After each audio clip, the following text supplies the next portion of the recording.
January 30th, 1968. Saigon was celebrating. The streets were packed with people preparing for Tet, the Vietnamese Lunar New Year, the most important holiday of the year, a celebration that combined Christmas, Thanksgiving, and New Year's into one massive festival. Firecrackers exploded on every corner, their sharp cracks echoing through neighborhoods. Families gathered, children laughed, vendors sold flowers and special foods. Nobody imagined that within hours, those firecrackers would mask the sound of gunfire, that the celebration would become a battlefield, that Saigon itself would burn. This was Saigon, capital of South Vietnam, home to 3 million people, the political, economic, and military center of the war, where American generals plotted strategy, where South Vietnamese politicians made decisions, where diplomats negotiated, where journalists filed stories that shaped world opinion. Saigon was supposed to be safe, protected by rings of defenses, guarded by South Vietnamese forces, watched over by American advisors. The war was out there, in the jungles, in the rice paddies, in the mountains, not here, never here. Saigon had hotels where journalists drank at rooftop bars, had restaurants serving French cuisine, had tree-lined boulevards that looked more like Paris than Southeast Asia, had nightclubs where American soldiers on leave forgot about the war for a few hours. This was the rear, the safe zone, the place you returned to after operations in the field. Except it was not safe, not anymore, because 35 battalions of Viet Cong soldiers were already in position, hidden throughout the city, disguised as holiday travelers, as merchants, as cyclo drivers, as ordinary civilians celebrating Tet. Weapons were already smuggled in, hidden in vegetable trucks, concealed in coffins and fake funeral processions, buried under bags of rice, waiting. 35 battalions, maybe 4,000 fighters, maybe 5,000, all waiting for the signal, waiting for 0300 hours, waiting to prove that nowhere in South Vietnam was safe, that the American embassy itself could be attacked, that even Saigon could fall. This is the story of the battle for Saigon. 6 weeks of urban warfare, house-to-house fighting, street-to-street combat, a battle that militarily was an American and South Vietnamese victory, but strategically changed everything. A battle that destroyed the credibility of American optimism. A battle that showed the American public that this war was not being won, would never be won, could not be won. The story begins here, in Saigon, on the eve of Tet, when nobody was ready for what was coming. General Vo Nguyen Giap had been planning the Tet Offensive for months, years even. The legendary commander who had defeated the French at Dien Bien Phu, who had driven colonial forces from Vietnam, who now faced the Americans. Giap understood something fundamental. America could not be defeated. Militarily, could not be beaten on the battlefield, had too much firepower, too much mobility, too many resources, but America could be defeated psychologically, could be broken politically, could be forced to give up if the cost became too high, if the American public demanded withdrawal. The plan was brilliant in its audacity. While Americans focused on border battles, on Khe Sanh where Marines were besieged, on the Central Highlands where conventional forces clashed, the Viet Cong would strike the cities, simultaneously. Across South Vietnam, 100 targets hit at once, 36 provincial capitals attacked, every major American base threatened, and Saigon, the heart of South Vietnam, would face the largest assault. The objectives in Saigon were specific, symbolic targets that would generate maximum psychological impact. The American embassy, symbol of American presence, American power, American commitment. Take the embassy and the world would see American weakness. The Independence Palace, home of President Nguyen Van Thieu, center of South Vietnamese government.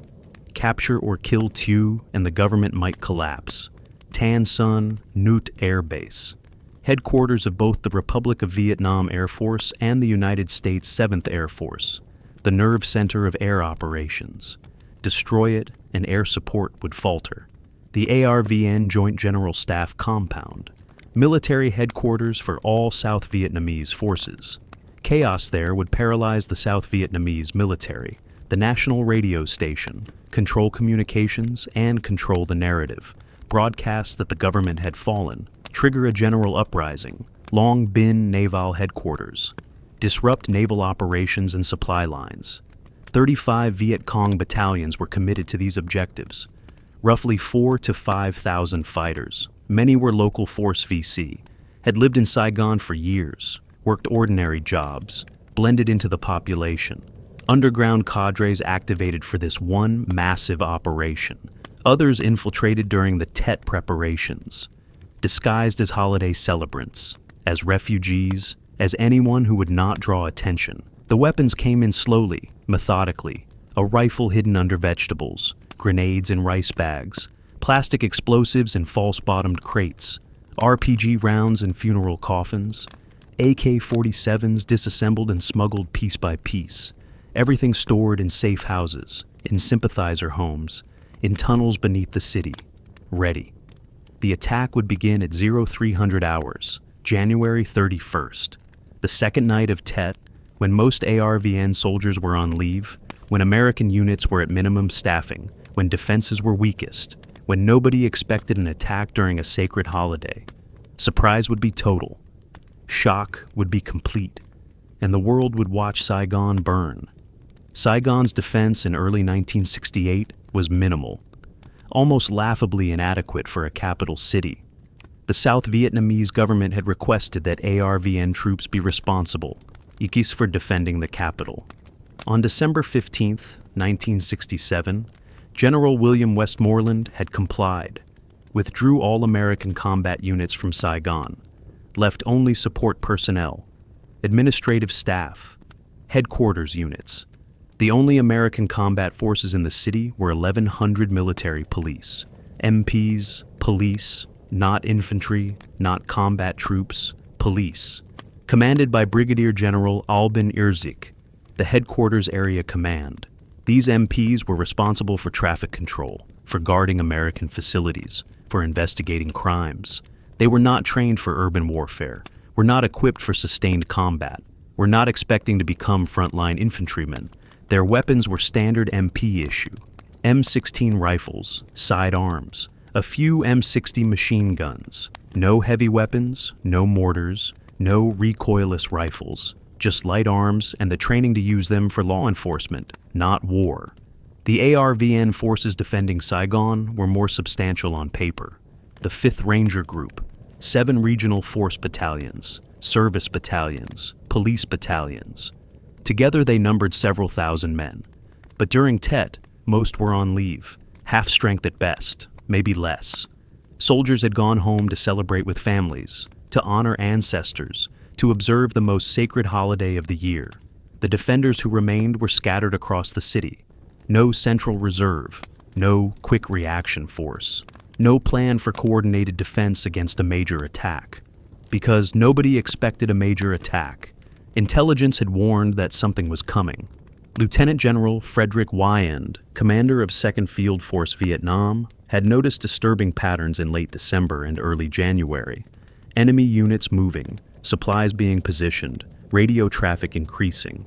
Wyand had urged Westmoreland to cancel the Tet ceasefire, to put forces on alert, to move units closer to the cities. Westmoreland had partially complied, moved 13 battalions closer to Saigon in the days before Tet, but did not cancel leave for ARVN forces, did not raise the alert status significantly, did not believe the enemy would actually attack during Tet, a sacred holiday, a traditional time of ceasefire. Attacking during Tet would violate centuries of tradition, would alienate the South Vietnamese population, would be propaganda suicide, or so American planners believed. They were wrong, dead wrong. And on January 31st at 0300 hours, Saigon would pay the price for that misjudgment. 0245, January 31st. 19 VC sappers from the C-10. Sapper battalion moved through darkness toward the American embassy. They wore civilian clothes, carried satchel charges, AK-47s, RPG launchers, grenades, led by a man who would die within hours, whose name history barely remembers, but whose attack would become the defining image of the Tet Offensive. The American embassy was new, had opened just 4 months earlier in September 1967.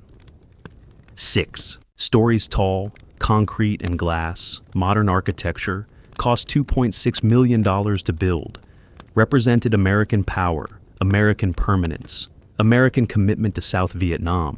The compound covered several acres, surrounded by an 8-foot-high concrete wall, topped with decorative louvers that were supposed to improve aesthetics, actually provided no security benefit whatsoever. Gates were steel, guardhouses at entrances. But the perimeter was surprisingly vulnerable. 5 Marine guards were inside the embassy building, part of Marine Security Guard Battalion. Their mission was to protect classified material, to defend the building itself, not the compound grounds. 2 Army MPs guarded the main gate, part of the 527th MP Company, armed, alert, but not expecting what was about to happen. 0300 hours. The sappers reached the wall on Nhut Boulevard, placed a C4 charge against the concrete, detonated. The explosion tore a hole 3 feet wide, big enough for men to squeeze through. Gunfire erupted. The 2 MPs at the main gate began shooting, called for help on radio. One was hit immediately, killed. The other ran for cover, kept firing. The sappers poured through the hole, 19 men into the compound. Their objective was simple: enter the embassy building, fight their way up, capture or kill Ambassador Ellsworth bunker, hold the embassy for as long as possible, allow time for other attacks across the city to succeed. But the Marines inside had different ideas. They locked the embassy doors, solid teak doors, 3 inches thick, reinforced. The Marines took positions inside, weapons ready, waiting. The sappers attacked the doors, fired AK rounds, threw satchel charges, fired RPGs. The explosions damaged the doors, scarred them, but did not break through. The building held. Marines fired from windows, killed sappers on the ground, called for help. The 5 Marines were joined by 2 embassy staff who had been sleeping in the building, armed themselves, took positions. 7 Americans defending the embassy building against 19 attackers. Outside in the compound, chaos. The sappers took cover behind planters, behind the small motor pool building, behind anything that would stop bullets, fired at the embassy, fired at Marine positions. Tried repeatedly to breach the doors, failed each time. At 0445, MPs from the 716th MP Battalion arrived, fought their way into the compound through the vehicle gate, engaged the sappers. Close-range firefights in darkness, muzzle flashes, grenades, automatic weapons fire. The MPs took casualties.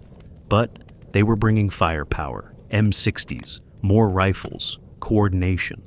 At 0500 hours, 2 Huey helicopters landed on the embassy roof, brought 1st Platoon, Company C, 5th 01st Infantry, 101st Airborne Division, paratroopers, real combat infantry. They fast roped onto the roof, entered the building, from above, began clearing down. At 0900 hours, it was over. All 19 VC sappers were dead, or wounded and captured. The embassy compound was secured. The building had never been penetrated. The classified material was safe.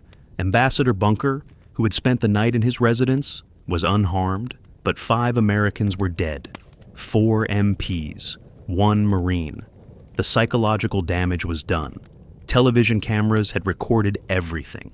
Americans watching breakfast news saw Viet Cong fighters inside the embassy compound, saw the hole in the wall, saw bodies, saw chaos, saw the American embassy under attack. Initial reports said the VC had entered the embassy building. Later corrections hardly mattered. The damage to American credibility was complete. While the embassy burned, Tan Son Nhut Air Base came under massive assault. This was not a symbolic raid. This was an attempt to cripple American air power, to destroy the command center of the war. Tan Son Nhut was enormous. 20 kilometers of perimeter, 2 parallel runways, headquarters for 7th Air Force, headquarters for Republic of Vietnam Air Force, MACV Forward Command, thousands of troops, hundreds of aircraft, the nerve center of American military operations in Vietnam.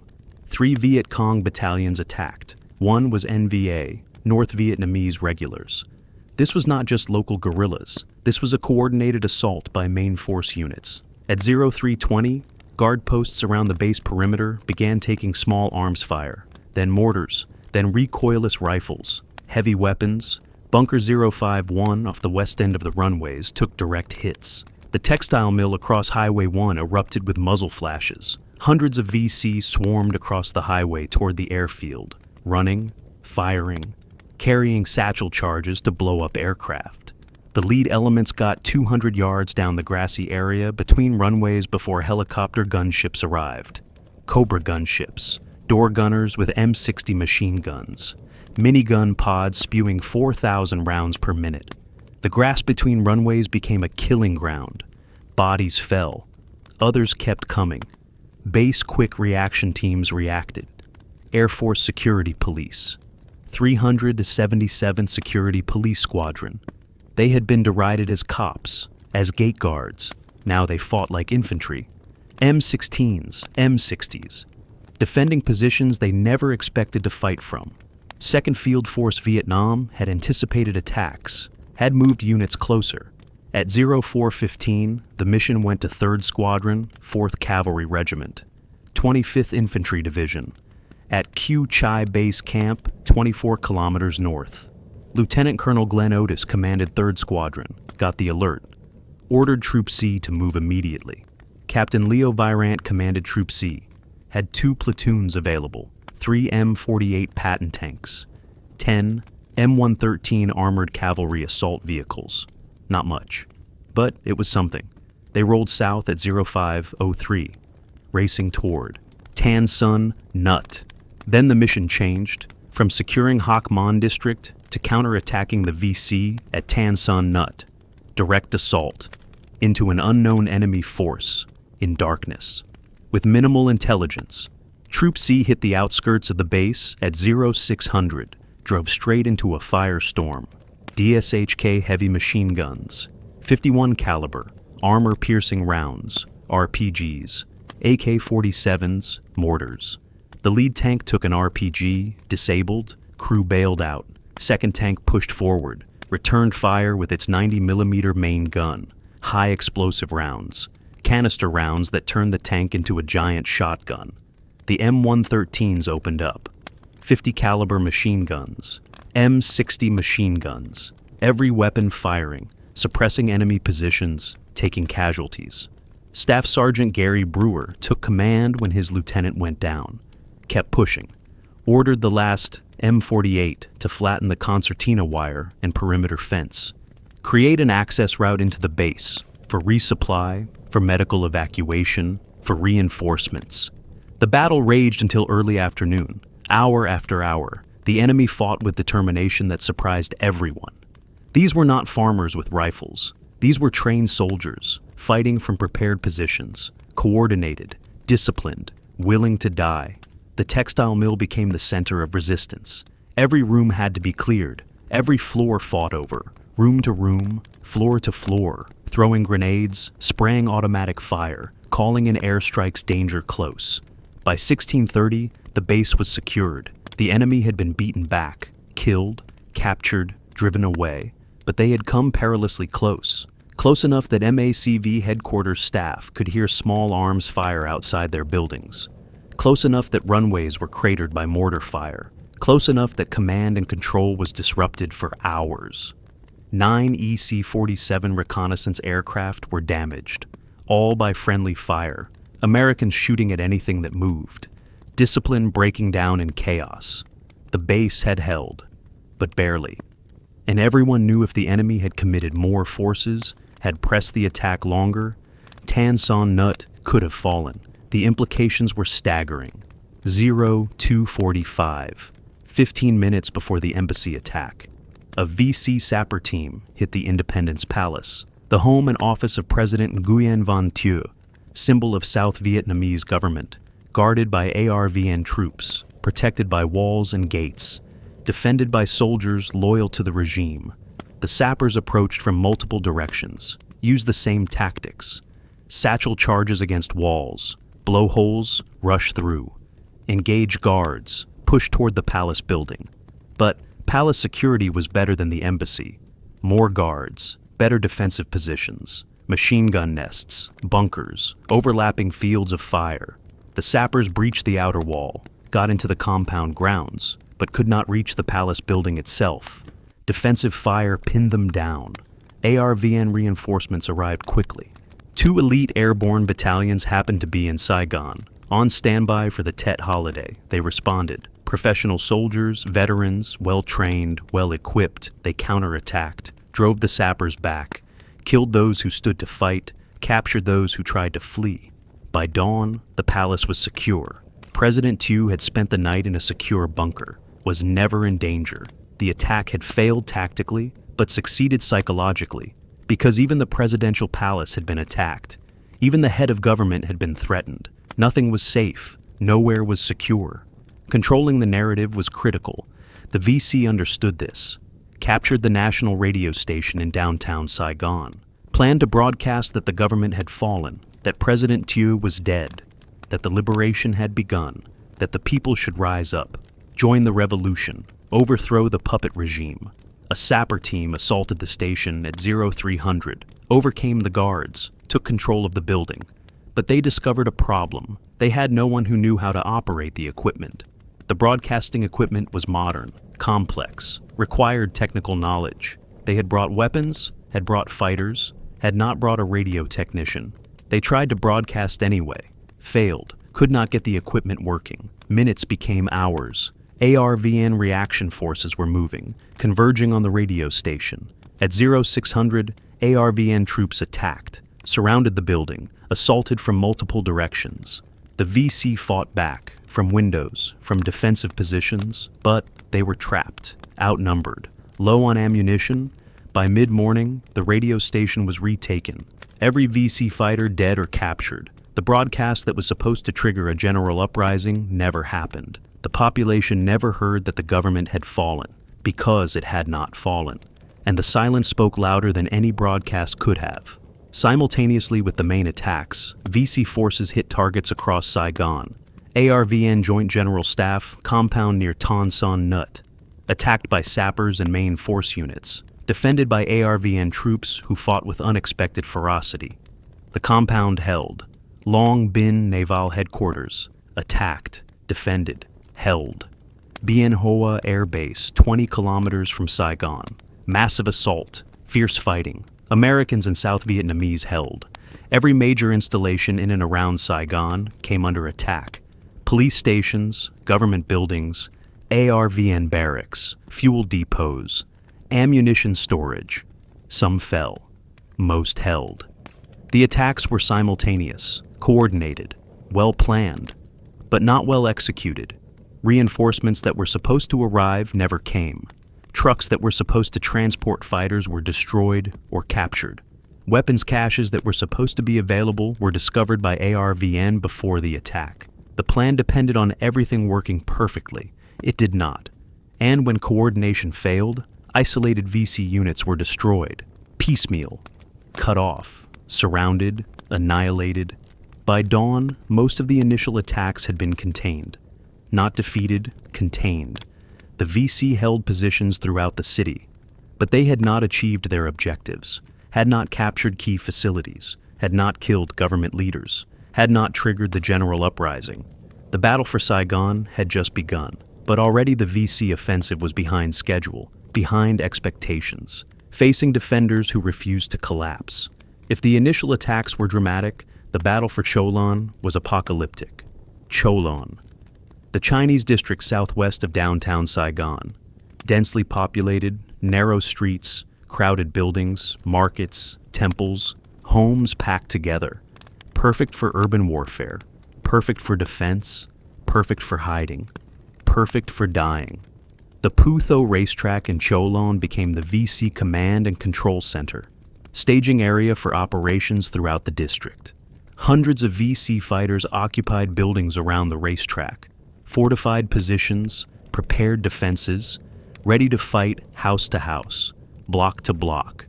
They did not have to wait long. ARVN forces attacked on February 1st, the day after Tet began.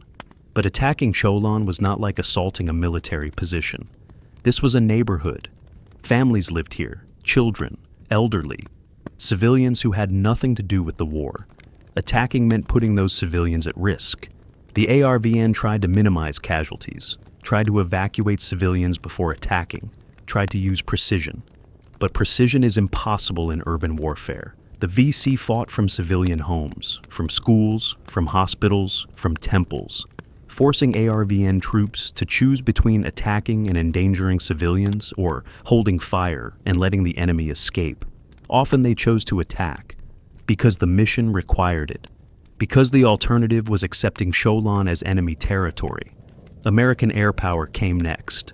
F-4 Phantoms, A-1 Sky Raiders, helicopters, dropping bombs, firing rockets, strafing with cannons. Buildings collapsed, fires spread. Smoke rose over Cholon, visible across Saigon. On February 4th, frustrated by the slow progress, ARVN commanders made a decision. They ordered civilians to evacuate, gave them time to flee, then declared Cholon a free fire zone. Everything in the district was now a legitimate target. No restrictions, no rules of engagement, just destroy everything until the enemy was dead. Artillery pounded the district. 105mm howitzers, 155mm guns, high explosive shells, smoke shells, white phosphorus. Buildings that had stood for decades crumbled, streets became rubble, the racetrack burned. House to house, fighting continued for weeks. ARVN Rangers went in on foot, clearing buildings, throwing grenades into rooms, spraying automatic fire, taking casualties, giving casualties, bitter, destructive, brutal fighting. By February 10th, organized VC resistance in most of Saigon had been eliminated, but not Cholon. Cholon held. Fighting continued, sporadic, vicious. VC fighters who refused to surrender. ARVN troops who refused to quit. On March 7th, ARVN Rangers launched a final assault, cornered the remaining VC main force unit, surrounded them, called in artillery, called in airstrikes, fought their way in. By mid-afternoon, Cholon was declared secure.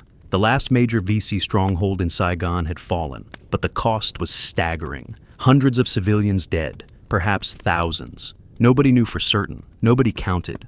The Chinese district of Cholon was destroyed, not damaged, destroyed, entire blocks leveled, buildings collapsed into rubble, fires had burned out of control, infrastructure was gone, water, electricity, sewage, gone. Thousands of families were homeless, refugees in their own city, fleeing into other districts, living in makeshift camps, depending on charity and government aid that was slow to arrive. The VC had suffered catastrophic losses, entire battalions wiped out, local force units that had taken years to build destroyed in days. Cholon, which had been a VC stronghold for years, was now cleared. But at what price? The destruction shocked even hardened observers.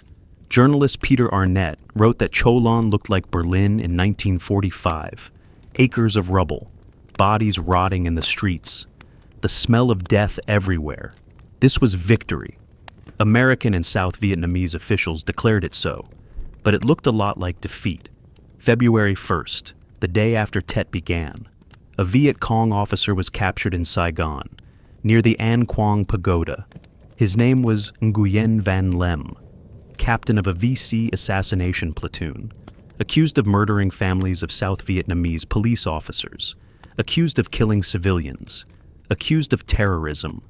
He was brought before Brigadier General Nguyen Ngo Lon, chief of the National Police, a hard man, ruthless, effective.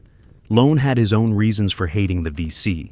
A subordinate had told him that this prisoner had killed 6 godchildren, had killed a police major who was Lon's aide-de-camp, one of his closest friends, had killed the major's entire family. Lon questioned the prisoner briefly, right there on the street, with television cameras rolling, with AP photographer Eddie Adams watching. Lon drew his sidearm, a Smith & Wesson revolver, .38 caliber, raised it, pointed it at the prisoner's head.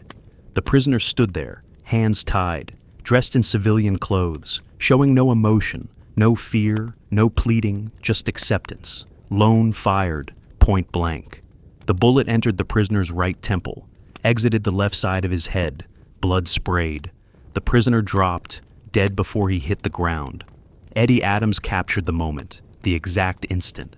Shutter clicked at 1/1000th of a second. The photograph showed everything.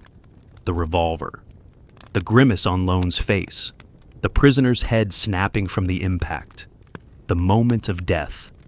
That photograph would win the Pulitzer Prize, would become one of the most famous images of the Vietnam War, would appear on front pages worldwide, would shape public opinion more than any battle, more than any body count, more than any official statement. Americans saw that photograph at breakfast, in newspapers, on television. Saw a man executed without trial, without due process, without mercy. Saw the brutality of war made personal, made intimate, made impossible to ignore. General Lone later defended his action, said the prisoner was a terrorist, had killed civilians, did not deserve the protections of a prisoner of war, said this was justice, said anyone who had seen what that man did would have done the same. Maybe he was right. Maybe the prisoner was guilty. Maybe he deserved death. But the photograph did not show context, did not show the murdered families, did not show the terror campaign, just showed an execution. Summary: brutal, shocking. Eddie Adams later regretted the photograph, said it destroyed General Lone's life, said Lone was a good man put in impossible situations, said the photograph told only part of the story. But photographs do not tell complete stories, they tell emotional stories.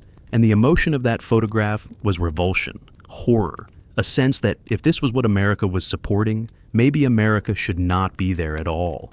General Lone was seriously wounded during later fighting, legs shattered, evacuated to Australia for treatment. Eventually moved to America, opened a restaurant in Virginia, lived quietly, but people recognized him. Some called him a murderer, vandalized his restaurant. He died in 1998. Eddie Adams attended his funeral, stood before the casket, paid respects to a man whose life his photograph had destroyed. The prisoner, Nguyen Van Lem, left behind a family, a wife, children. They mourned him, called him a patriot, a fighter against foreign occupation. The truth probably lies somewhere in the middle, a complicated man in a complicated war, reduced to a single frozen moment, a photograph that would define him, define General Lone, define public perception of the war forever. The 1,100 military police defending Saigon performed miracles. They were not supposed to be combat troops, were not trained for sustained firefights, were not equipped for urban warfare, but they became all of those things because circumstances demanded it. Master Sergeant Gary Mack, 527th MP Company, later described the transformation. We were cops, traffic cops, investigating petty crimes, writing reports. Then suddenly we were fighting for our lives, fighting house to house, fighting trained enemy soldiers. Nobody prepared us for that. Nobody told us we might have to do that, but we did it anyway, because there was no choice. The MPs held the embassy compound until infantry arrived, held roadblocks throughout the city, held government buildings, held bridges, held anything that needed holding. They took casualties. 4 killed at the embassy alone, dozens wounded across the city. But they never broke, never retreated, never surrendered.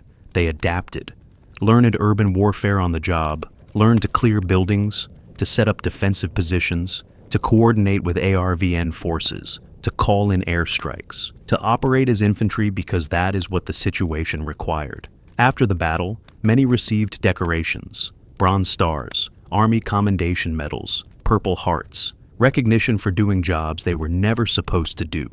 But the real recognition came from the infantry soldiers who saw them fight, who fought alongside them, who acknowledged that MPs had proven themselves in combat, that they were not just cops, they were soldiers, and they had earned respect the hard way, through blood, through courage, through refusing to quit when quitting was the sensible option. The ARVN, the Army of the Republic of Vietnam, surprised everyone during Tet. American advisors had low expectations, believed ARVN troops were poorly trained, poorly led, poorly motivated, believed they would collapse under pressure, believed they needed American support for everything, believed they could not fight alone. The ARVN proved them wrong. Despite being at half strength due to Tet leave, ARVN units fought with unexpected ferocity. The 5th Ranger Group performed brilliantly, cleared Cholon building by building, took heavy casualties, kept fighting. 2 elite airborne battalions responded immediately to attacks, counterattacked, drove VC from the Independence Palace grounds, from government buildings, from ARVN installations. South Vietnamese Marines fought at Nhut, in the Delta, throughout the country. Regional force battalions held their ground, defended villages, defended district capitals, refused to collapse. The performance was not perfect. Some units broke, some commanders failed, some positions were lost. But overall, the ARVN fought far better than anyone expected. They defended their capital, defended their government, defended their country, without American ground forces, with minimal American support.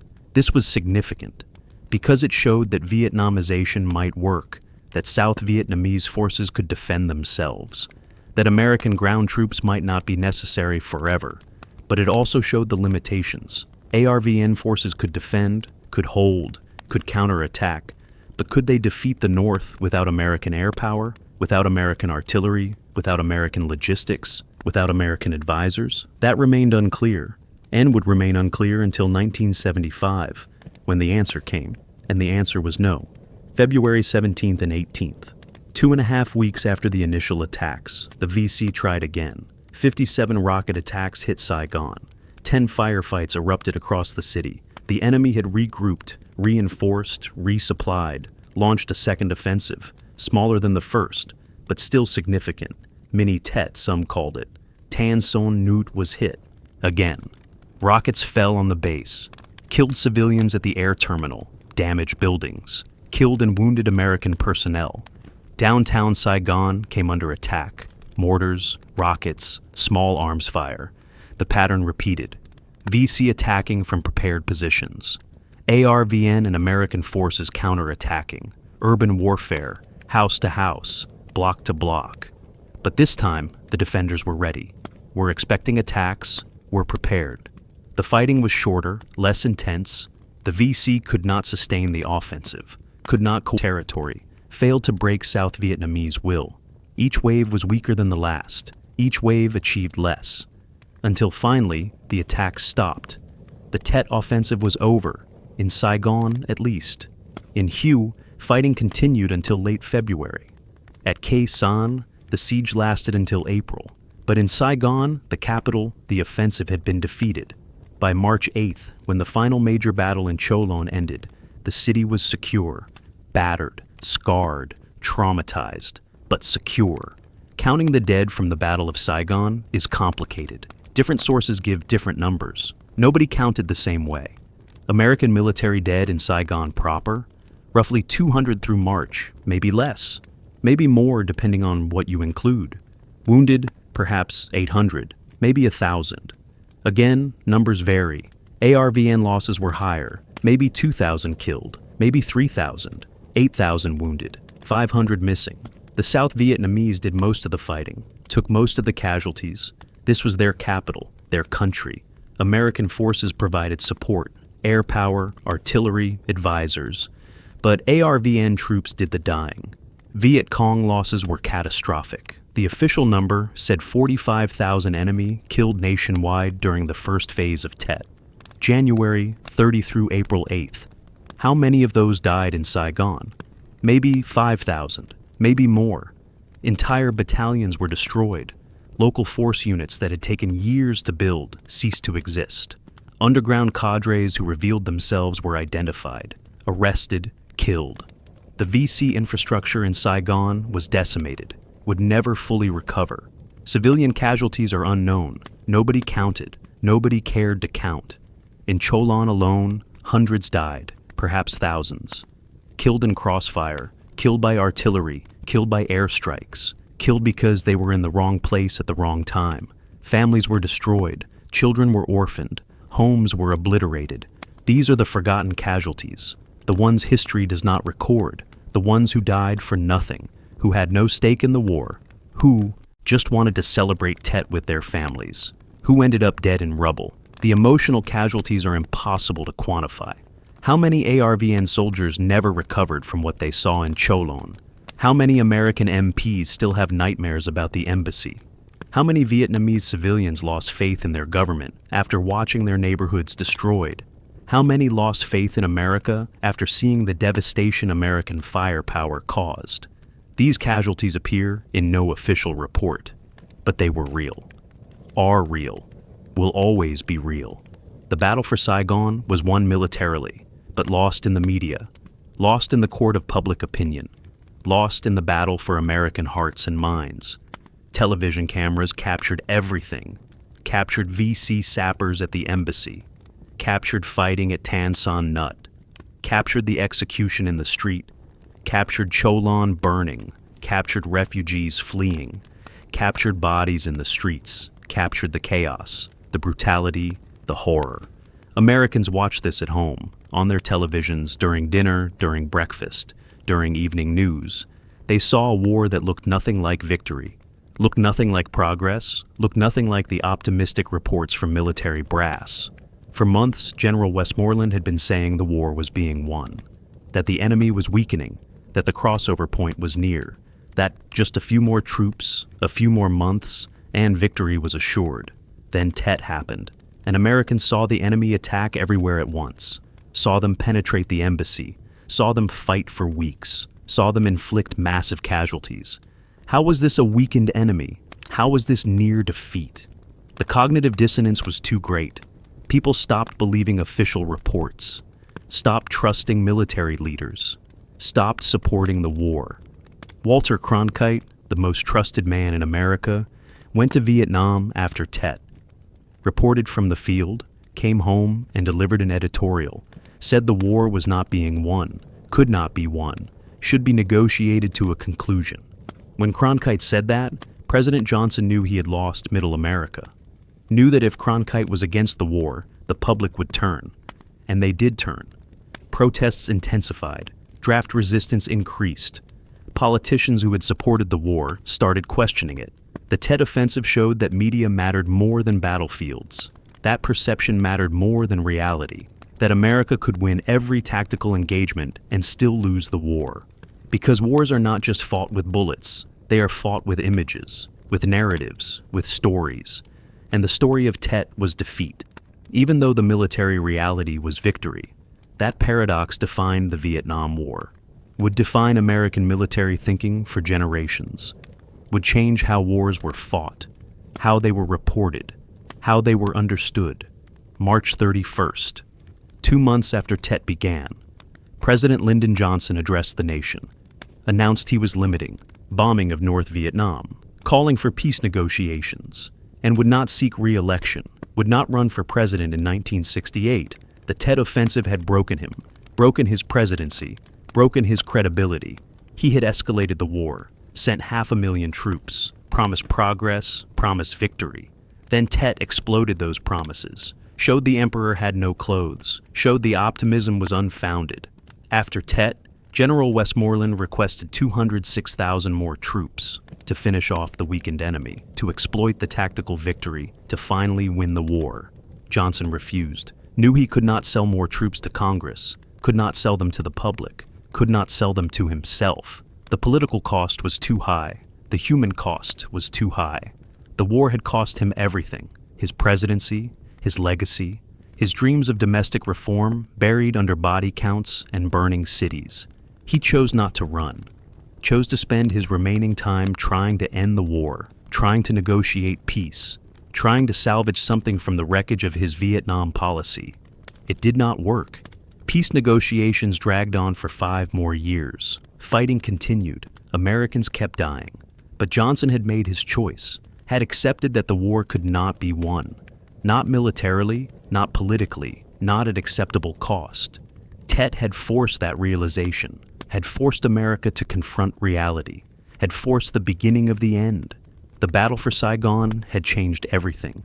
Behind the statistics were people, real people, with names, with families, with lives cut short or forever changed.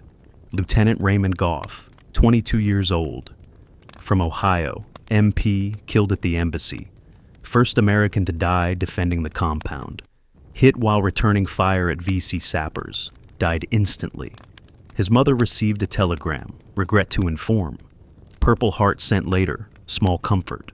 Private First Class Charles Daniel, 20 years old, from Tennessee, 101st Airborne, landed on embassy roof, helped secure the building, wounded, survived, went home with nightmares that lasted decades.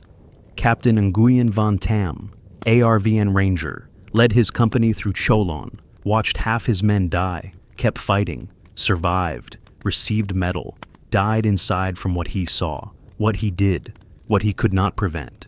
Pham Thi Mai, civilian, age unknown, lived in Cholon with her children, killed when artillery hit her home, buried in rubble, body found 3 days later, no funeral, no memorial, just another casualty.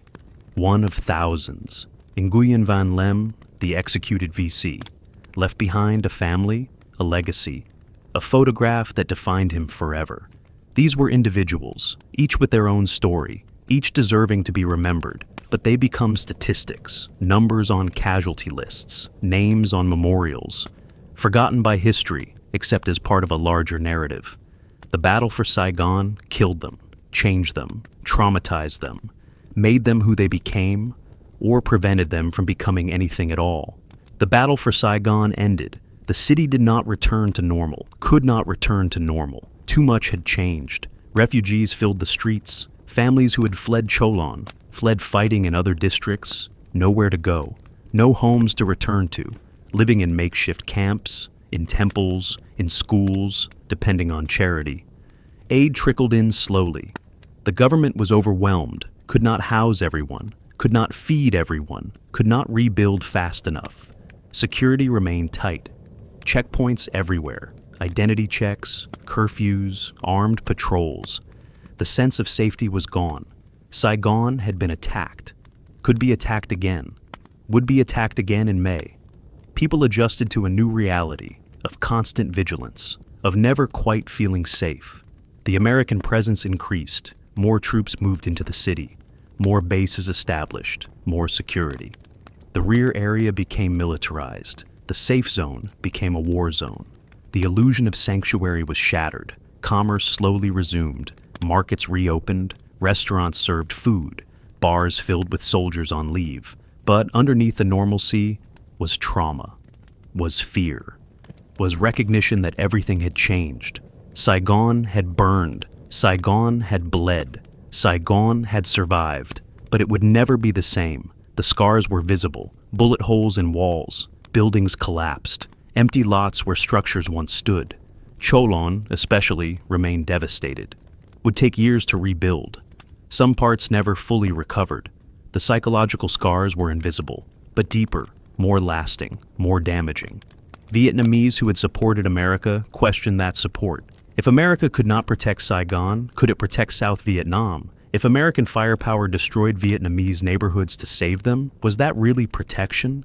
These questions had no good answers, and they gnawed at people, eroded confidence, eroded trust. The battle for Saigon was over, but its impact would last until the very end of the war. Militarily, the Tet Offensive was a disaster for the communists. 45,000 casualties in the first phase alone. Maybe more. Viet Cong infrastructure in the south decimated. Local force units destroyed. Urban cadres exposed and eliminated.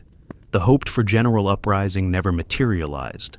South Vietnamese forces did not collapse. The government did not fall. American bases held. Every major objective failed. Communist leaders later admitted they had overestimated their support, had underestimated South Vietnamese resolve, had gambled on a short victorious offensive, had lost that gamble. But strategically, Tet was a victory, a psychological victory that mattered more than tactical defeats.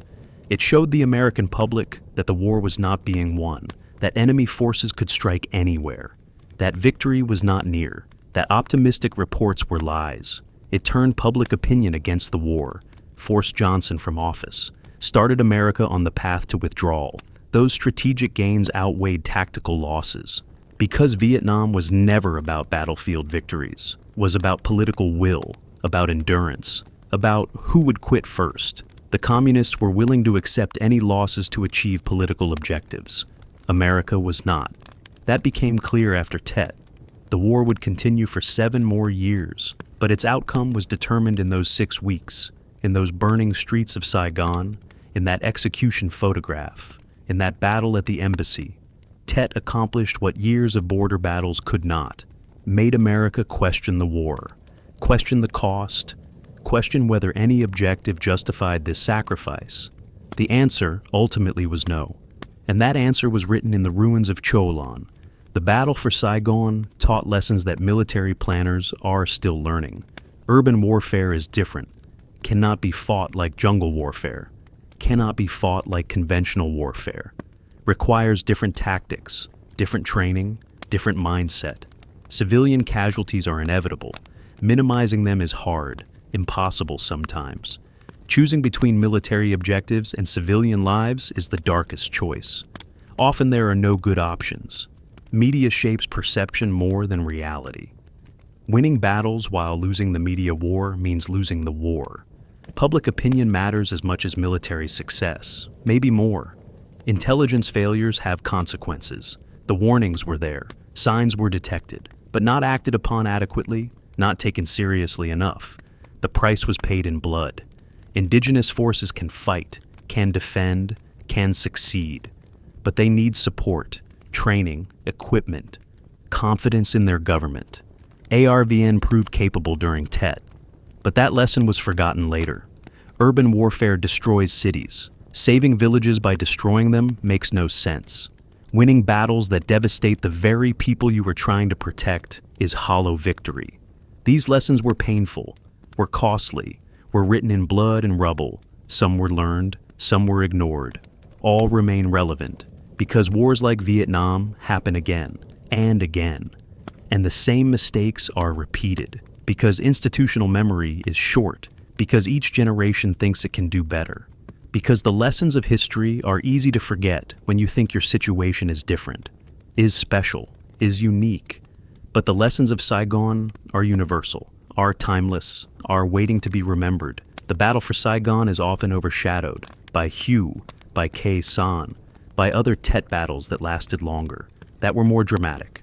But Saigon was the centerpiece, was the main effort, was where the communists committed the most resources, was where failure was most consequential.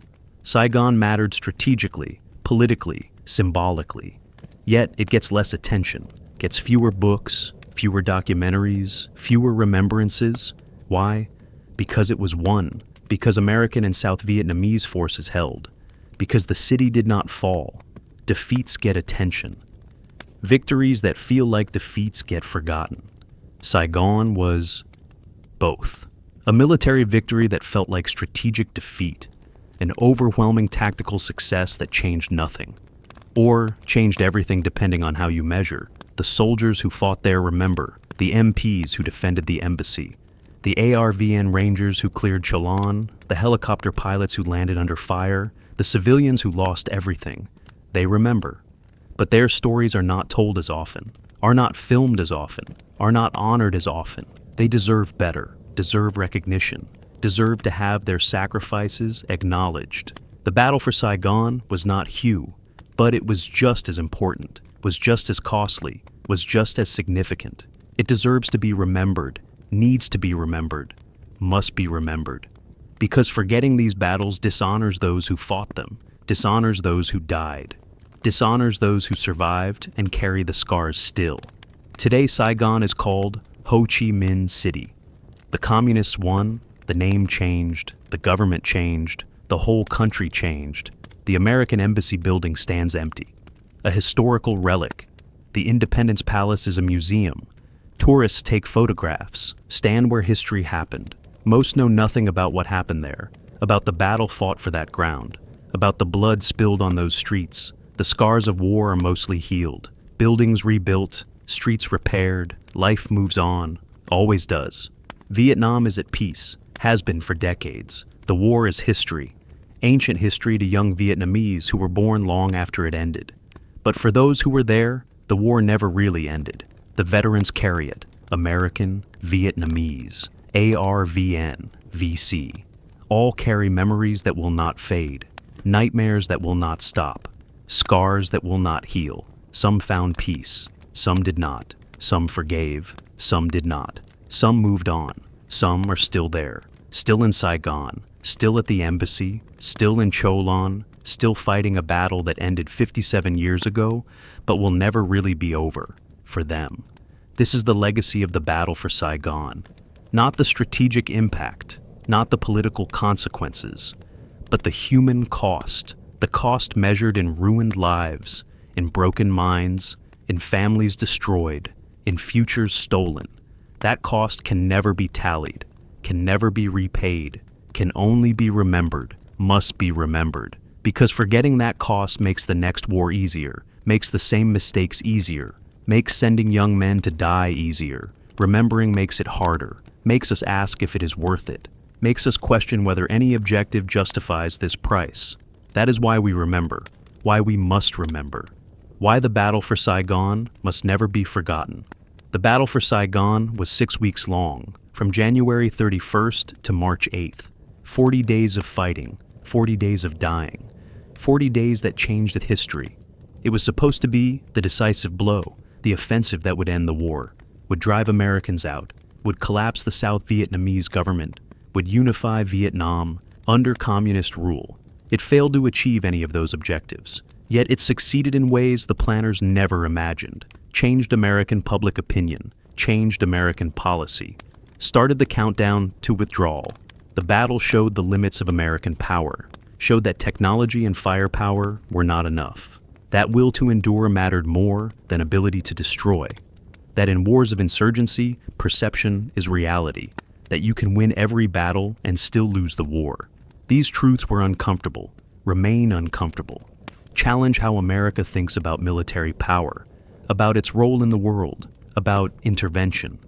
The battle for Saigon forced a reckoning, forced America to confront the limits of military solution to political problems, forced the question, what are we willing to pay?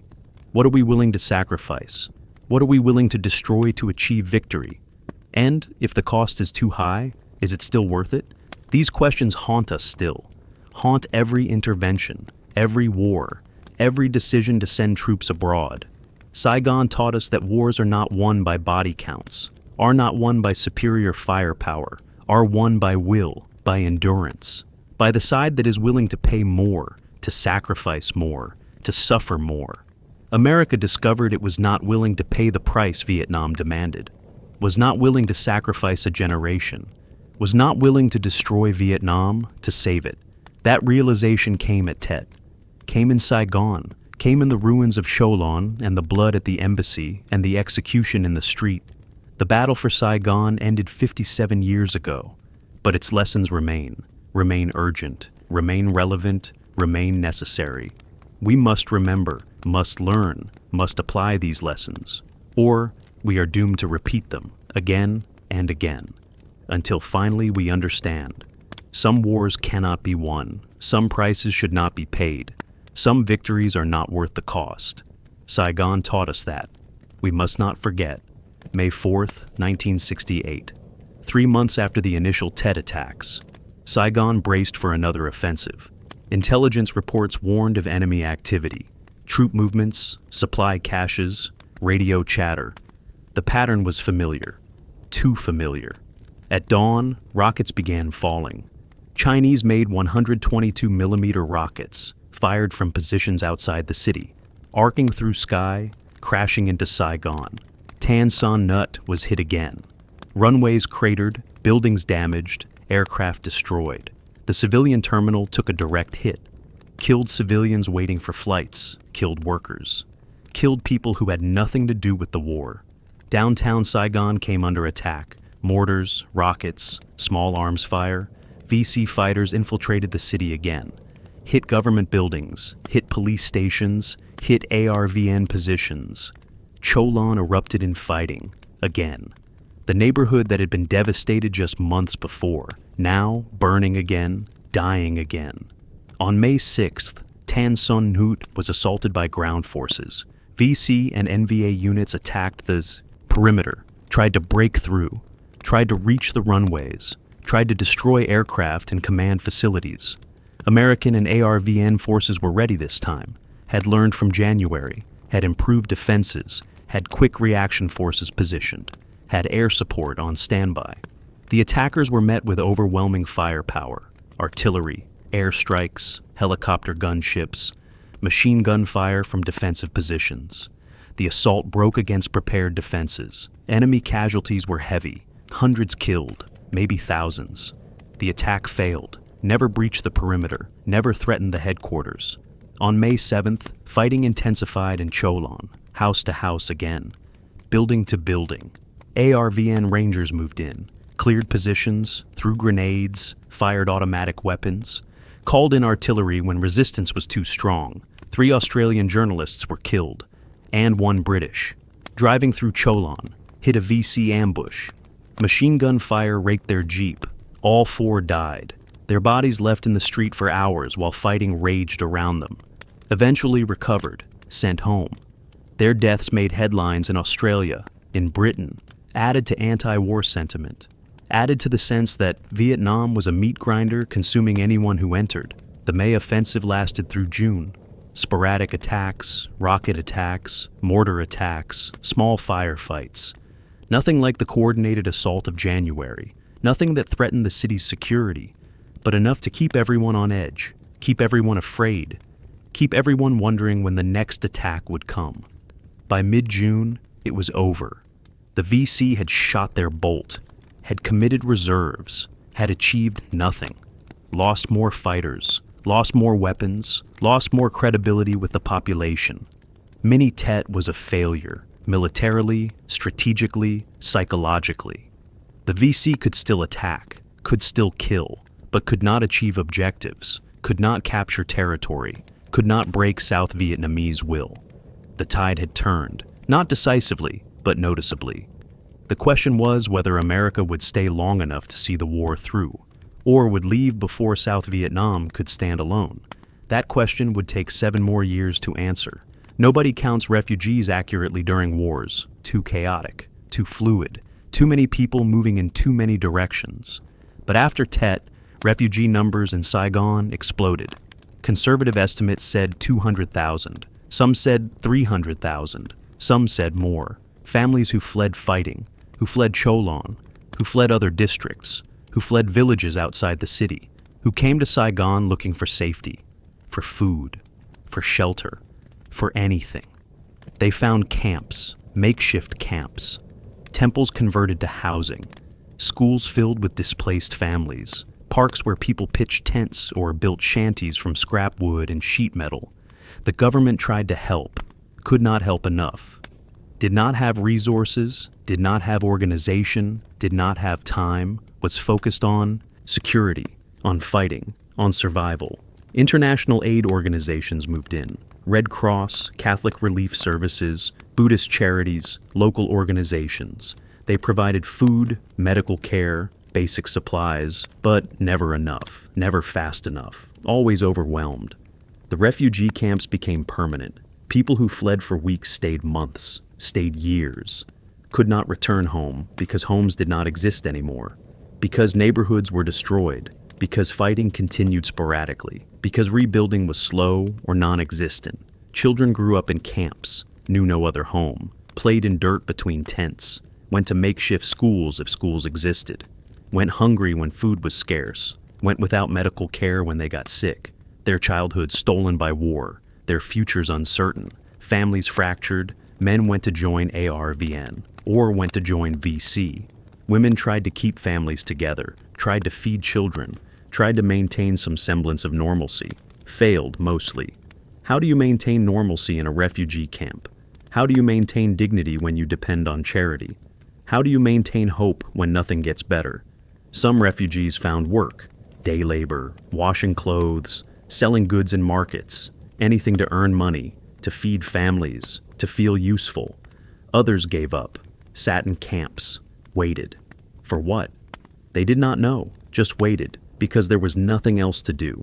The psychological toll was immense. Depression, anxiety, trauma from what they had seen, what they had lost, what they had survived. No mental health services, no counseling, no support.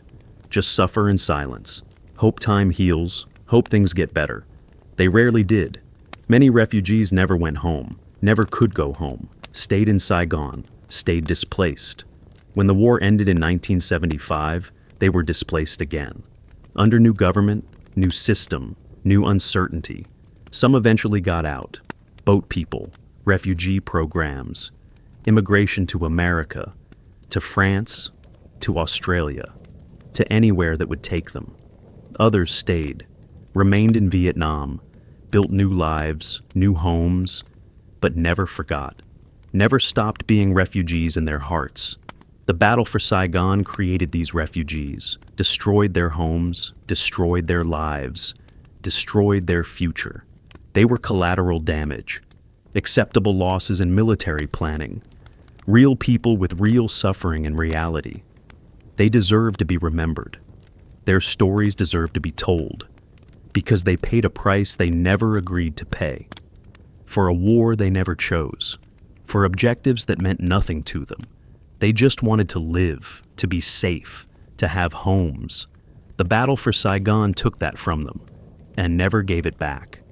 1968 was an election year in America. Vietnam was the central issue, the defining issue, the issue that destroyed careers and made reputations. President Johnson had withdrawn, would not seek re-election. The Democratic primary became a referendum on the war. Senator Eugene McCarthy challenged Johnson before Johnson withdrew, ran on an anti-war platform, did better than expected, showed vulnerability, showed public sentiment had shifted. Senator Robert Kennedy entered the race, brother of the slain president, anti-war, charismatic, beloved by many, hated by others. He won primaries, built momentum, seemed destined for nomination. Then on June 5th, after winning California primary, he was assassinated, shot in a Los Angeles hotel, died the next day. The country mourned again. Another Kennedy dead, another leader killed, more violence, more trauma. Vice President Hubert Humphrey entered late. Establishment candidate. Pro-war initially. Later softened position. Won nomination at Chicago Convention. Convention that was chaos. Riots outside. Police violence. Tear gas. Protesters beaten. Television cameras captured everything. Democrats tearing themselves apart. Over Vietnam. Over police brutality. Over the direction of the country. Republicans nominated Richard Nixon, former vice president, had lost to Kennedy in 1960. Now back, running on law and order, on peace with honor in Vietnam, on ending the war. Did not say how, just promised he had a plan, a secret plan. Trust him. He would end it. George Wallace ran as independent, segregationist, former Alabama governor, appealed to those angry at civil rights, angry at protests, angry at change, captured votes in the South, captured working-class whites, split the electorate. The campaign was bitter, divisive, violent. Martin Luther King Jr. had been assassinated in April. Race riots followed. Cities burned. The country seemed to be coming apart. Vietnam was the thread connecting everything. The war abroad fueling division at home. Nixon won narrowly, promised peace, promised order, promised to end the war. It would take 4 more years of fighting, 4 more years of dying, 4 more years of protest, before peace came, and when it came as defeat, as withdrawal, as abandonment of South Vietnam. But in 1968, hope remained. Hope that Nixon would keep his promises. Hope that the war would end soon. Hope that America could move on. That hope would prove false. But for a moment, it existed. Born from the ashes of Tet. Born from the battle for Saigon. Born from recognition that change was necessary. That continuing as before was impossible. That something had to give. The election of 1968 was the political consequence of Tet. The political consequence of Saigon burning. The political consequence of Americans seeing war in their living rooms every night. And deciding they had had enough. General William Westmoreland commanded MACV, Military Assistance Command Vietnam, from 1964 to June 1968. 4 years of escalation, 4 years of optimistic reports, 4 years of saying victory was near. Then Tet happened, and suddenly those optimistic reports seemed like lies, seemed like propaganda, seemed like delusion. Westmoreland had requested 206,000 more troops after Tet, to exploit the enemy's weakness, to finish them off, to win the war. The request was leaked to New York Times, March 10, 1968. Front page. The American public was stunned, shocked. After all the talk of progress, more troops were needed. After all the victories claimed, the enemy was still strong enough to require massive reinforcements. The request was denied. Johnson would not approve it, could not approve it, could not sell it politically. In June, Westmoreland was reassigned, promoted technically, made Army Chief of Staff, a desk job in Washington, away from Vietnam. The promotion was a removal. Everyone knew it. Westmoreland knew it. He had become a liability, a symbol of failed strategy, of false optimism, of credibility gap. General Creighton Abrams replaced him. Abrams was different, more realistic, more focused on pacification, on winning hearts and minds, less focused on body counts, on search and destroy, on attrition. Abrams understood that Vietnam was not conventional war, could not be won with conventional tactics, required different approach, required patience, required supporting South Vietnamese forces, required building their capability. Vietnamization, it was called, turning the war over to South Vietnamese, gradually, building their forces, training them, equipping them, until they could fight alone. Abrams implemented this strategy, slowly, over years, with mixed results. But the change in command symbolized change in strategy, change in approach, change in recognition that what had been done was not working, would never work, required something different. Westmoreland left Vietnam in June, returned to a country that no longer trusted him, no longer believed him, no longer saw him as hero, saw him as the general who lost Vietnam, who wasted American lives, who could not win. That was unfair. Westmoreland was constrained by political decisions, by limited objectives, by fighting a war with one hand tied behind his back. But history judges results, not intentions, and the results were clear. The war was not won, would not be won, could not be won the way Westmoreland fought it. His replacement acknowledged that. His removal confirmed it. The battle for Saigon had claimed another casualty, not killed, but career destroyed, reputation destroyed, legacy destroyed. Westmoreland would spend rest of his life defending his decisions, defending his strategy, defending his record. Few would listen, fewer would believe. The verdict was in. Delivered by Tet, delivered by Saigon, delivered by history, and it was guilty. For South Vietnamese, the battle for Saigon was different than for Americans. This was their country, their capital, their homes, their families at risk. They were not fighting for democracy, for containment, for domino theory. They were fighting for survival, for their government, for their way of life. The ARVN. Soldiers who fought in Cholon saw their neighborhoods destroyed, saw their people killed, saw infrastructure they depended on obliterated. They won the battle, but lost much of what they were fighting for. The contradiction was painful. We destroyed the city to save it. Words that haunted everyone involved. How do you save people by killing them? How do you protect neighborhoods by leveling them? How do you defend a country by devastating it? South Vietnamese civilians had complex reactions. Some blamed the VC for attacking, for bringing war to the city, for using civilian areas as cover, for getting people killed. Others blamed Americans for excessive firepower, for airstrikes in populated areas, for not caring about Vietnamese lives, for treating Vietnam as laboratory for testing weapons. Most blamed everyone, blamed the war, blamed circumstances, blamed fate, just wanted it to end, wanted peace, wanted normalcy, wanted life without fear.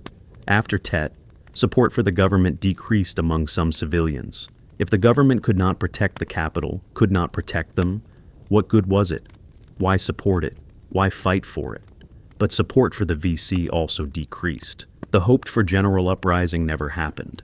Because most South Vietnamese did not want communist rule, did not support the North, just wanted the war to end, wanted whoever won to win quickly, so life could resume. This ambivalence was never understood by Americans, who saw everything in black and white: democracy versus communism, freedom versus tyranny, good versus evil.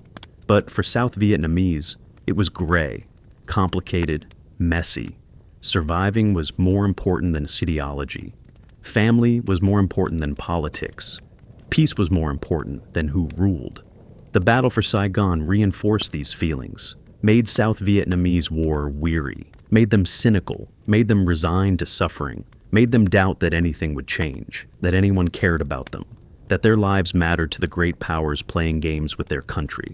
This perspective is often forgotten, often ignored, often dismissed, but it was real, was valid, was the perspective of the people whose country was being destroyed in the name of saving it. Their voices deserve to be heard.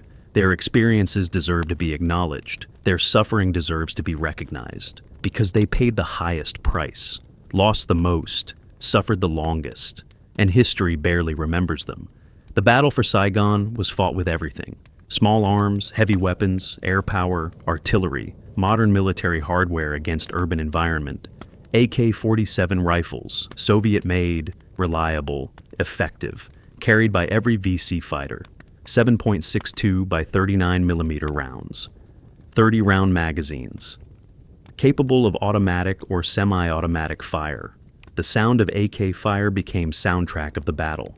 M16 rifles, American-made, issued to U.S. forces, and ARVN, 5.56mm rounds, lighter than AK rounds, higher velocity, but had reliability problems in jungle, jammed frequently. Soldiers cursed them, cleaned them constantly, wished for something better. M60 machine guns, American, fired 7.62 NATO rounds, belt-fed, could sustain fire for long periods. Defensive positions relied on them. Every squad had one. Every strong point needed one. RPGs, rocket-propelled grenades, Soviet-made, shoulder-fired, anti-armor weapon, but used against buildings, against bunkers, against anything. Simple, effective, devastating. Mortars. Both sides used them. 60mm, 82mm, 107mm. Indirect fire. Could hit targets behind cover, behind walls, in buildings. Infantry feared them. Artillery. Americans had massive advantages: 105mm howitzers, 155mm guns, 8-inch guns. Could bring down fire from miles away, coordinated by forward observers, directed by radio, precision strikes, or area saturation, depending on need. Air power, American advantage, total American advantage. F-4 Phantoms, supersonic fighters. Could carry 8 tons of ordnance, bombs, rockets, napalm, could level buildings, could incinerate city blocks. A-1 Sky Raiders, propeller-driven, Vietnam-era antiques, but perfect for close air support, slow, maneuverable, could loiter, could deliver ordnance precisely. Helicopter gunships, Huey Cobras, door gunners, minigun pods, rocket pods, mobile firepower, could respond quickly, could suppress enemy positions, could evacuate wounded, indispensable. Tanks. M48 Pattons, American medium tanks, 90mm main gun, 50 caliber machine gun, used in Saigon despite being designed for open terrain, flattened obstacles, breached walls, provided mobile firepower. M113 armored personnel carriers, cavalry scouts used them, modified with additional machine guns, called A-SAVs, armored cavalry assault vehicles, fast, flexible, deadly. All this firepower unleashed in urban environment, where civilians lived, where families hid, where children played. The weapons did not discriminate, could not discriminate. A 105 round does not care who it kills. An airstrike does not distinguish combatants from civilians. Artillery does not check if children are present. This was the nature of urban warfare. The weapons made it devastating, made it destructive beyond imagination, made it impossible to fight without massive collateral damage. Technology that was supposed to make war more precise made it more destructive, more deadly, more indiscriminate. The weapons of Saigon won the battle, but destroyed what they were supposed to protect. That paradox haunted everyone involved, still haunts them, will always haunt them. The battle for Saigon lasted 40 days, from January 31st to March 8th, 1968. 40 days that seemed like eternity. 40 days that changed everything. 40 days that determined the course of the war, military victory, strategic defeat. That paradox defines what happened. American and South Vietnamese forces won every engagement, killed thousands of enemy fighters, held every objective, defended the capital, pushed the attackers back, but lost the war of perception, lost credibility, lost public support, lost the narrative. The embassy attack lasted 6 hours, but its impact lasted years. The photograph of the execution lasted 1,000th of a second, but defined the war forever. Cholon burned for weeks. The scars remain 57 years later. Thousands died. Americans, South Vietnamese, North Vietnamese, Viet Cong, civilians. Each death a tragedy, each casualty a story, each lost life a future stolen. The numbers are abstract, make death feel distant. But every number was a person, someone's son, someone's brother, someone's father, someone's friend. Real people who laughed and cried and hoped and feared. Reduced to statistics, to casualty counts, to numbers on reports. They deserve better. Deserve to be remembered as individuals, as humans, not as numbers. The battle for Saigon showed that wars are not won by firepower alone, not won by body counts, not won by tactical victories, are won by will, by endurance, by political resolve. America had firepower, had tactical victories, but did not have the will, did not have the endurance, did not have the political resolve. The American public saw Saigon burn and decided the cost was too high, the sacrifice too great, the objective not worth it. That decision was made in living rooms across America, watching television, reading newspapers, seeing photographs, not in military headquarters, not in the White House, in homes, by ordinary people. Who decided their sons would not die for this, would not sacrifice for this, would not support this? That was the lesson of Saigon, that in democracies, public opinion matters, cannot be ignored, cannot be overcome by military success, shapes policy more than generals, more than presidents, more than strategy. The battle for Saigon ended 57 years ago, but its relevance continues. Every time America considers military intervention, every time war is proposed, every time troops are deployed, the ghosts of Saigon whisper warnings, remind us of costs, remind us of limits, remind us that some wars cannot be won. Some battles are not worth fighting, some prices should not be paid. We must listen to those warnings, must remember those lessons, must honor those who fought, those who died, those who sacrificed everything, by ensuring their sacrifice was not in vain, by learning from their example, by never forgetting what happened in Saigon in 1968, when the capital burned, when the embassy was attacked, when Cholon was destroyed, when America's war began to end. The battle for Saigon. 6 weeks that changed history, changed America, changed Vietnam, changed how we think about war, about intervention, about the limits of power. It's must be remembered, must be studied, must be understood. So, we never repeat those mistakes, never pay that price again, never fight wars we cannot win. The soldiers who fought there deserve that. The civilians who died deserve that. The country that suffered deserves that. We owe them memory. We owe them understanding. We owe them the wisdom to learn from their sacrifice. That is how we honor them, how we respect them, how we ensure the battle for Saigon means something. More than just another battle, more than just more casualties, more than just another tragic chapter in a tragic war. It must mean we learned, we changed, we understood. That is the only way their sacrifice has meaning, the only way their deaths were not in vain. Remember Saigon. Remember what happened there. Remember what it taught us. And never forget. Never. Because forgetting dooms us to repeat. And we cannot afford to repeat. The price is too high, the cost too great, the lesson too important. Remember Saigon, always. 57 years have passed. Most who fought are gone now, dead from age, from wounds that never healed, from memories that never faded. The Embassy Marines, the MPs, the ARVN Rangers, the helicopter pilots, the VC sappers, the civilians caught in crossfire. Time takes everyone eventually. But before they went, many told their stories, recorded them, wrote them, left them for us, left warnings, left lessons, left pleas to remember, to understand, to learn. One Marine who defended the embassy said this: "We did our jobs, we held, but nobody told us why. Nobody explained what we were defending, what we were dying for. We just fought because that is what Marines do."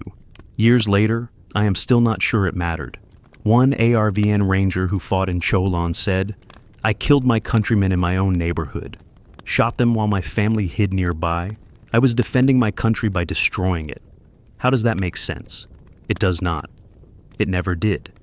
I have lived with that contradiction my entire life. One American MP said, "I joined to be a cop, ended up in the biggest firefight of the war, at the embassy. We were not ready, we're not trained, but we fought anyway, because Americans were dying, because that is what you do." Looking back, I wonder if it was worth it, if anything we did mattered. I still do not have an answer. These voices fade now. Soon they will be gone, silenced by time, by death, by the relentless march forward of history. When they are gone, only the words remain, only the memories, only the lessons. We must preserve them, must honor them, must ensure these voices are not lost. Because when the last veteran dies, when the last survivor passes, when the last witness is gone, only we remain, only our memory, only our commitment to remembering. The battle for Saigon must be told, must be taught, must be remembered, not just as history, as warning, as lesson, as testament to the cost of war, the human cost that statistics cannot capture, that numbers cannot convey, that only stories can tell. Tell these stories, share these lessons, remember these people. That is how we honor them, how we respect their sacrifice, how we ensure Saigon was not in vain. Remember,